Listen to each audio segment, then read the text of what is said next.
சங்கீதம் 127:1 சொல்லுகின்றது, கர்த்தர் வீட்டை கட்டாராகில் அதை கட்டுகிறவர்களின் பிரயாசம் விருதா. மேலே நிற்கின்றது கர்த்தருடைய கரம். என் கூடாரத்தில் ஆண்டவருடைய ரகசிய செயல் இருக்கிறது என்று சொல்லி யோபு சொல்லுவார். ஏன் இவ்வளவு செழிப்பு, ஏன் இவ்வளவு வாழ்க்கையிலே வளம், ஏன் இவ்வளவு கஷ்டத்தின் மத்தியிலும் நிற்க முடிந்தது தெரியுமா? நாம் கேட்டுக்கொண்டிருந்தோம், கன்னலையின் மேல் கட்டின வீடு. கர்த்தர் அங்கே தலைவராயிருக்கிறார். நிறைய வீட்டில் பார்த்தா போர்டு இருக்கும், பெரிய போர்டு வச்சிருக்கும், நீ சகல ஜனங்களை பார்க்கலும் ஆசீர்வதிக்கப்பட்டிருப்பாய். ஆனா குறை சொல்லவில்லை. வீடு எப்படி இருக்கும்? சகல ஜனங்களை பார்க்கலும் ஆசீர்வதிக்கப்பட்டிருக்கிறவர்கள். நம்முடைய வாழ்க்கை அப்படி இருக்க வேண்டும், நம்முடைய பிள்ளைகளின் வாழ்க்கை அப்படி இருக்க வேண்டும், நாம் கட்டியிருக்கின்ற வீடு அப்படி இருக்க வேண்டும். எல்லா காரியங்களிலேயும் டெவலப்மெண்ட், முன்னேற்றம், ஆண்டவருடைய ஆசீர்வாதங்கள் அங்கே தங்கி இருப்பதை பிறர் சொல்லுவார்கள். ஹல்லேலூயா. ஒரு முறை ஒரு போதகர் என்னுடைய வீட்டிலே வந்தார். என்னுடைய அப்பா ஆண்டவருக்கு ஊழியம் செய்தவர். சாதாரணமான குடிசையில் தான் வாழ்ந்தவர் ஆரம்ப காலகட்டத்தில், 1948-50 காலகட்டங்கள். ஆனால் என்னுடைய வீட்டில் நான் பெரிய கோடீஸ்வரி அல்ல. ஒரு பரிசுத்தவான் என்ற வீட்டில் வந்தபோது அவர் சொன்ன வார்த்தை, பரிசுத்தவான்களின் சந்ததி ஆசீர்வதிக்கப்பட்டிருக்கும் என்று காண்கிறேன். ஹல்லேலூயா. மிகவும் சந்தோஷமாக இருந்தது. பரிசுத்தவான்களின் சந்ததி ஆசீர்வதிக்கப்பட்டிருக்கும் என்பதை காண்கிறேன். நாம் ஆசீர்வதிக்கப்பட்டிருப்பது மற்றவர்கள் காண வேண்டும். இன்றைக்கு நீங்கள் உங்களுடைய கர்த்தர் என்னுடைய வீட்டில் இருக்க வேண்டும், ஆண்டவர் வீட்டை கட்ட வேண்டுமானால் நம்ம இன்னைக்கு தெரியாம இருக்கிற சில காரியங்கள் இருக்கு. அந்த காரியத்தை தெரியும், ஆனாலும் சரியாக அதை புரிந்து கொள்ளவில்லை. அதை உங்களுக்கு சொல்ல விரும்புகின்றேன். நம்முடைய வீடு கட்டப்படுவதற்கு, ஒரு ஆசீர்வாதமான கிறிஸ்தவ இல்லமாய் இருப்பதற்கு 4 காரியங்கள் மிகவும் முக்கியம். ஒன்று, அன்பு. அந்த அன்பு கணவன் மனைவியுடைய உறவு, ஃபவுண்டேஷன். உங்க வீட்டுக்கு அஸ்திபாரம் என்னது? அன்புதான். அந்த அன்பு நான் சிநேகிக்கணும், நீ சிநேகிக்கணும், எல்லாரும் சிநேகிக்கணும். சரி, எல்லாரும் சிநேகிக்கணும். நான் உங்களுக்கு சொல்றேன், அடிப்படை உங்கள் வீடை தான் சொல்றேன், மற்றவங்க வீடு கட்டப்பட சொல்லல. உங்கள் வீடு கட்டப்பட்டிருப்பதற்கு நீங்களும் கணவனும் உங்கள் 2 பேருக்கும் நல்ல ஒரு உறவு வேண்டும், அந்த அன்பு வேணும். ஹல்லேலூயா. இதுதான் ஃபவுண்டேஷன். நீங்க ஒன்று யோசித்து பாருங்க, யாருக்கு வீட்டில எல்லாம் இந்த அன்பு இருக்கு, இந்த ஃபவுண்டேஷன் இருக்கா? இந்த ஃபவுண்டேஷன் இல்லைன்னு சொன்னால் ஆடிக்கொண்டிருக்கிற வீடு பிரயோஜனம் இல்லை, வெறும் மாஸ்க்கு தான், வெறும் ஷோ தான். சர்க்கஸுக்கு பார்த்தா தெரியும், சிங்கமாக வருவாங்க, புலியாக வருவாங்க, எதுவாக வருவாங்க தெரியும் தானே. அத்தனை சிங்கமா? ரியல் சிங்கமும் கிடையாது, ரியல் டைகரும் கிடையாது, ரியல் எலிஃபண்ட்டும் கிடையாது. வேஷம். நம்ம வாழ்க்கை வேஷம். அன்பு. உங்க யாருக்கிட்ட எல்லாம் அன்பு இருக்கணும்? திருமணமான பெண்களுக்கு, திருமணம் ஆகாதவர்கள் நீங்கள் நினைத்து கொள்ளுங்கள், கணவன் மனைவிக்குள்ள நல்ல ஒரு உறவை ஃபஸ்ட்டில் டெவலப் பண்ணுங்க. அந்த உறவை டெவலப் பண்ணலைன்னு சொன்னால் ஃபவுண்டேஷன் இல்லாத வீடு, அஸ்திபாரம் இல்லாத வீடு. இன்னைக்கு நீங்கள் அதை புரிஞ்சு போடும், அஸ்திபாரம் இருக்கா இல்லையா. இரண்டாவது, அதன் மேலே கட்டடம் கட்டுகிறதற்கு செங்கல் எல்லாம் வேணும் இல்லை? உலகத்தில் ஒரு பியூட்டிஃபுல் ஹவுஸ் வீடு கட்டணும் அப்படின்னா அதுக்கு மேலே நம்ம கட்டுகிறதற்குரிய அந்த கட்டுமான தொகுதிகள் என்னவென்றால் வார்த்தை தான். நம்ம வீட்டில் பேசுகிறோம் இல்லை வார்த்தை, அந்த வார்த்தை தான் உங்கள் வீடை கட்டுகிற. புத்தியுள்ள ஸ்திரீ தன் வீட்டை கட்டுகிறாள் கட்டுகிறாள் கட்டுகிறாள். கட்டுவீர்களா? கட்டுவேன். எப்படி கட்டுவீங்க? எப்படி கட்டுவீங்க? வார்த்தை தான். வார்த்தையினால் கட்டப்போகிறோம். சுருங்கிய நேரத்தில் நான் அதை சுருக்கமாக சொல்ல விரும்புகிறேன், நேரம் இல்லாததினால். மூன்றாவதாக மனப்பான்மை அல்லது நம்முடைய மனநிலை, அதுதான் நம்ம வீட்டில் என்ன மனநிலையோடு இருக்கின்றோம். That is the atmosphere of the home. வீட்டு சூழ்நிலைன்னு சொல்லுவோம்ல, என்ன சிஸ்டர் கொஞ்சம் கொஞ்சம் வாடலாக இருக்கு சிஸ்டர், வீட்டு சூழல் சரியில்லை, சூழல் சரியில்லை, ஏதோ சூழல் சரியில்லை. அப்போ வீட்டு சூழல்னு ஒரு சூழல் இருக்கு. மூன்றாவது, ஒரு வீடு கட்டப்படுவதற்கு காரணமாயிருப்பது மூன்றாவது காரியம் வீட்டு சூழ்நிலை. அது நம்முடைய சிந்தை, நம்முடைய மனநிலை, நம்முடைய மனப்பான்மை, அதுதான் வீட்டு சூழ்நிலை. நான்காவதாக, நம்முடைய வீடு கட்டப்படுவதற்கு தேவையானது ஜெபம். That is the strength of our home. நம்முடைய வீட்டுடைய பலனே ஜெபம் தான். ஹல்லேலூயா. 4 படிகளை ஒன்று ரிப்பீட் பண்ணுங்க பாப்போம். அன்பு, நீங்க சும்மா அன்பு சகலத்தையும் தாங்கும், சகலத்தையும் சகிக்கும், சகலத்தையும் விசுவாசிக்கும், அன்பிற்கு மேலானது ஒன்றுமில்லை அப்படின்னெல்லாம் சொல்லலாம். யாருக்கிட்ட அன்பு? பக்கத்தில் உள்ளவங்களை சிநேகிக்கிறதா? சிநேகி. உன்னை போல் பிறனை நேசி. அடுத்த வீட்டில் உள்ளவனை எல்லாம் சிநேகிக்கண்டா. உங்க வீட்டில் உள்ள உங்க கணவனை முதலாவது சிநேகிங்க.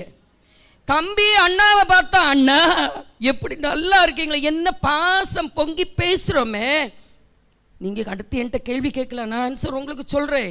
நானும் பெண் உங்களுக்கு பதில் சொல்றேன். நம்ம கணவனுக்கிட்ட அன்பா இருக்கணும். அந்த உறவை நாம் டெவலப் பண்ணணும். அன்பு அடுத்தது ஃபவுண்டேஷன், ரெண்டாவது கட்டணும் நீங்க வார்த்தை, மூன்றாவது மனநிலை அட்மாஸ்பியர், வீட்டு சூழ்நிலை அட்மாஸ்பியர் ஆஃப் த ஹோம்.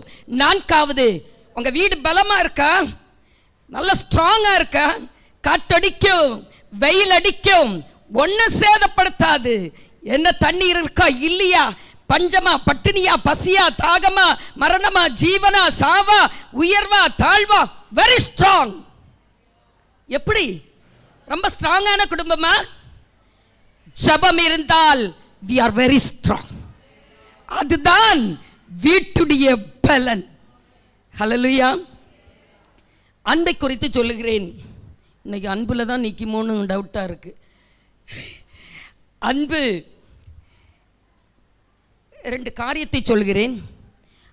ஆண்டவர் ஆதியாமத்தில் சொன்னார், ஆதாமை பார்த்து உனக்கு ஏற்ற துணையை உண்டாக்குவேன் என்று. I will make you a very good help. நீ தனியா இருப்பது நல்லதல்ல, ஏற்ற துணையை உருவாக்குவேன். நிறைய ஆண்கள் சொல்வது உண்டு, செருப்புக்கு வந்தவ செருப்பா இருந்து போ. சில பேர் வீட்டில் வேலைக்காரியா கல்யாணம் பண்ணி வச்சிருப்பாங்க, அதுக்கு வேலைக்காரியே வச்சிருக்கலாம். ஆனா வேதம் சொல்லுகிறது, அந்த ஹார்ட்டோட தொட்டுள்ள ரிப்ஸ் இருக்கு இல்லையா, அந்த விலா எலும்பு, அதுல இருந்து தான் எடுத்திருக்கிறாரு. அது தலையிலே இல்லை விலா எலும்பு. யாருக்காவது இருக்கா? காலில் இருக்கா விலா எலும்பு? இல்லை. நீங்க கணவனோடு சேர்ந்து இருக்கிறவர்கள், பக்கத்தில் தான், ஹெல்ப் தான். சரி, அது இறுதியோ அப்படி சொல்லி ஆண்டவர் எடுத்ததை சொல்றீங்க. வேதம் சொல்லுது கணவன் தலை. சரி, தலை. இந்த கழுத்து இருக்கு பார்த்தீங்களா, நீங்க தான் கழுத்து. இந்த கழுத்து இதை தாங்கி நிறுத்தல அப்படின்னு சொன்னா தலை கீழே கிடக்கும். uphold your husband. உங்க கணவனை நீங்க என்ன செய்யணும்? எப்போது uphold பண்ணணும். நீங்கள் மீண்டும் நினைக்கலாம், அதுக்கு தான் முடியலையே.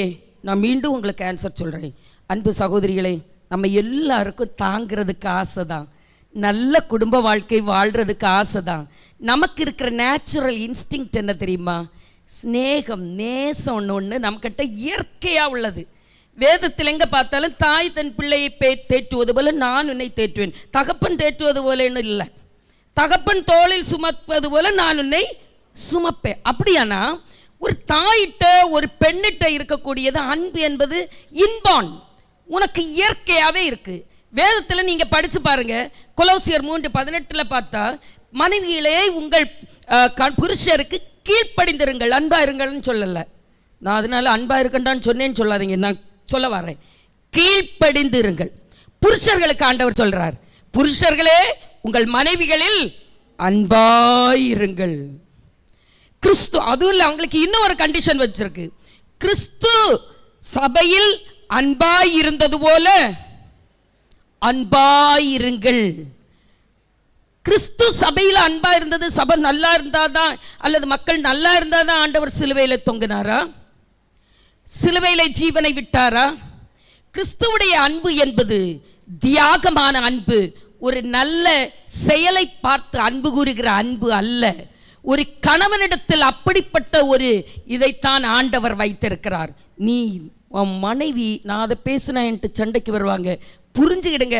ஆனால் நம்ம மாற்றணும்னு சொல்ல தான் நான் அடுத்த பாயிண்ட் வருவேன். நான் அவங்களுக்கு டீச்சிங் கொடுக்க வரல.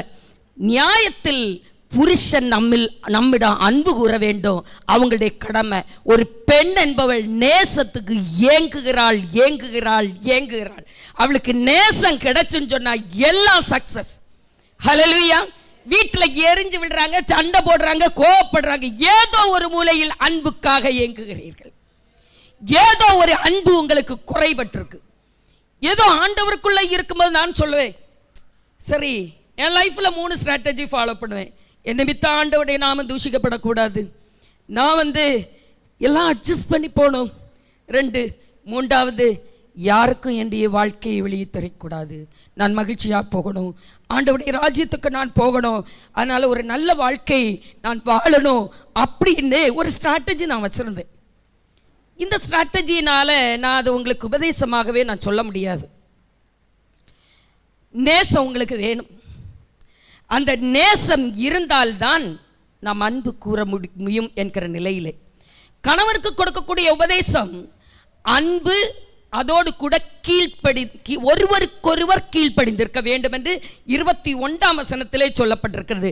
எபேசியர் 25, 26 ஆகிய வசனங்களிலே நீங்கள் பின்னால் வாசியுங்கள். வாசிக்கின்ற போது மனைவிக்கு புருஷனுக்கு சொல்லுகிறது. 21ஆம் வசனத்திலே வாசிக்கின்ற போது நீங்கள் ஒருவருக்கொருவர் கீழ்ப்படிந்திருங்கள், யாரானாலும் ஒருவருக்கு ஒருவர் கீழ்ப்படிந்திருக்க வேண்டும் என்பது கட்டாயமான ஒரு கட்டளையாய் பிரமாணமாய் இருக்கிறது. ஸோ ஒரு கணவன் என்பவருக்கு 2 பிரமாணம் இருக்கிறது. ஒன்று, அவன் அன்பாக இருக்க வேண்டும். 2வது, மனைவிக்கு கீழ்ப்படிந்திருக்கணும்ல, ஒன்றுக்கொன்று விட்டு கொடுத்து கீழ்ப்படிந்து இருக்க வேண்டும். ஆனால் நமக்கு ஆண்டவர் தந்திருக்கின்றதான ஒரு கட்டளை கீழ்ப்படிந்து இருக்க வேண்டும். மனைவியானவள் எல்லாவற்றிலும் தன் புருஷனுக்கு பயபக்தியாய் இருக்க கடவுள். நீங்கள் ஒன்று செக் பண்ணி பாருங்க, பயபக்தியாக இருக்கிறோமா அல்லது கீழ்ப்படிந்து இருக்கிறோமா அப்படின்னு ஒன்று பாருங்க. கீழ்ப்படிந்து இருக்கிறோமா? நான் எல்லாத்துலேயும் கீழ்ப்படிந்து இருக்கிறேன்னா இதுக்கு ஒரே ஒரு ஆன்சர் நீங்கள் சொல்லலாம். நான் மீண்டும் சொல்கிறேன், நேசம் இல்லை, வீட்டில் என்கிட்ட பாசம் இல்லை கணவன், அதனால தான் நான் அப்படி இருக்கேன்னு. உண்மையில் சொன்னால் கணவன் நேசிக்க வேண்டும், நேசித்தால் நீங்கள் நன்றாக இருப்பீங்கன்னு எனக்கு நல்ல நம்பிக்கை எனக்கு இருக்கிறது. ஆனாலும் நாம் அவர்களுக்கு உபதேசித்து இப்போ வேண்டாம், நம்முடைய வாழ்க்கையை மாற்றிக்கொள்வதற்கு நாம் என்ன செய்ய வேண்டும்? என் வாழ்க்கையின் ஒரு அனுபவத்தை நான் உங்களுக்கு சொல்ல விரும்புகிறேன். என் கையில் இருக்கிற கூழாங்கல்லை உங்களுக்கு தர விரும்புகின்றேன். நல்லாதான் வாழ்க்கை இருந்தது. திருமணமான நாட்களிலே நல்லா தான் இருந்து சந்தோஷம்தான். ஆனால் என் கணவன் அன்றைக்கு படித்தது ஒரு பிஜி படித்திருந்தார், அரசு வேலை இருந்தது, எனக்கு அதிகமான டிகிரி இருந்தது. பேசும்போது என்ன சொல்லுவார் தெரியுமா? ஏதாவது சும்மா பேசினாலும், உனக்கு என்ன நிறைய படிச்சிருக்கேன்னு காட்டுறியோ, ஆனால் உண்மையில் மூளையில் கூட அந்த சிந்தை எனக்கு இருக்காது, அந்த சிந்தையே இருக்காது. என்னுடைய பாலிசி என்னன்னு சொன்னால், இன்று வரைக்கும் அப்படித்தான். என்னை விட பெரியவர்களை நான் பார்ப்பேன், அப்போ நான் 0 மாதிரி ஒரு வேறொரு லெவலுக்கு இருப்பேன். ஆண்டவர் வைத்திருக்கிறார் கிருபையால், அவருக்கு நன்றி, அவ்வளவுதான். எந்த சூழ்நிலையிலையும் நான் என்னை விட மேலானவர்களை பார்க்கிற வழக்கம். ஆனால் எனக்கு அது ஒரு பொருட்டாக தெரியல. நான் ஸ்பேஸில் போகிறவங்கள பார்ப்பேன், அவங்க எப்படி வளர்ந்துருக்குறாங்கன்னு பார்ப்பேன். அப்படி பார்க்கும்போது என் டிகிரி என்னது, எனக்கு அது பெருசாகவே தெரியாது. இதை சொல்லி புரிய வைக்கவும் முடியல. லைஃப்பில் உறவு நல்லா இருக்குமா? நான் ஒரு சிம்பிள் எக்ஸாம்பிள் தான் உங்களுக்கு சொல்கிறேன். உங்களுக்கு பல காரியங்கள் இருக்கும், அதெல்லாம் எனக்கு தெரியாது. என் வாழ்க்கையில் உள்ளதை சொல்கிறேன். அன்பாக தான் இருக்கிறாரு, எல்லாம் தான் நல்லா தான் இருக்குது. உள்ளத்துக்குள்ளே என் மனசு இப்படி இருக்கும். அன்பு காட்ட தோணுமா? ஏதாவது பேச தோணுமா ஃப்ரீயாக? நானும் பார்த்தேன், சரி அட்ஜஸ்ட் பண்ணுவேன். மீண்டும் எனக்கு அட்ஜஸ்ட்மெண்ட் பிரின்சிபிளில் போகும். அதுக்கப்புறம் எப்படியாவது அன்பாக சொல்லி அடுத்த ஒரு டிகிரி எடுக்க வச்சேன், இன்னும் அடுத்த ஒரு டிகிரி எடுக்க வச்சேன். ரெகுலர் கோர்ஸ்லேயே டிப்புட்டேஷன்லேயே நான் மேக்ஸிமம் ஹெல்ப் பண்ணுவேன். எது பண்ணணுமோ செய்து 3 டிகிரி அடிஷ்னல் வாங்க வச்சேன். அதுக்கு அடிஷ்னல் இன்க்ரிமெண்ட்டும் உண்டு. புரியுதா? ஒரு நாள் கூட அதுக்கப்புறம் இது மறந்துருக்கும். இன்னை கூட அவருக்கு ஞாபகம் இருக்குன்னு எனக்கு தெரியாது. ஏன்? சால்வ் பண்ண விதத்தை தான் நான் சொல்ல வர்றேன். இதனால என்ன, உங்களை கல்யாணம் பண்ணதுக்கு நேரம் நான் வீட்டில் இருந்திருக்கலாம். இப்படி வேறு யாரும் எனக்கு எவ்வளவோ அலையன்ஸ் எல்லாம் வந்திருக்கும். நிறைய பேர் சொல்லுவாங்க, நான் அழகாக இருக்கேன், நான் படிச்சிருக்கேன், அங்கே வந்தது இங்கே வந்தது, அங்கே வந்தது இங்கே வந்தது என்று சொன்னால் அவன் வாழ்க்கை தொலையும். என்னைக்கும் மாட்டி மாட்டி உடுக்கக்கூடிய சீலை எல்லாம் கிடையாது. அமெரிக்காவுக்கு போகும்போது போன நேரம் ஒரு வயசானவங்க போனாங்களாம், தாயும் தகப்பனும். ஓ, how many years are you living together? ஒரு தாயும் தகப்பனும் ஒரு 60-65 வயசில் போகிறாங்க. அப்போ அங்கே இருக்கிற அமெரிக்கன்ஸ் கேட்குறாங்க, எத்தனை வருஷமா? இதுதான் என் அம்மா அப்பான்னு சொன்ன உடனே, எத்தனை? For the past 50 years. 50 வருஷமா? 50 இயர்ஸ்.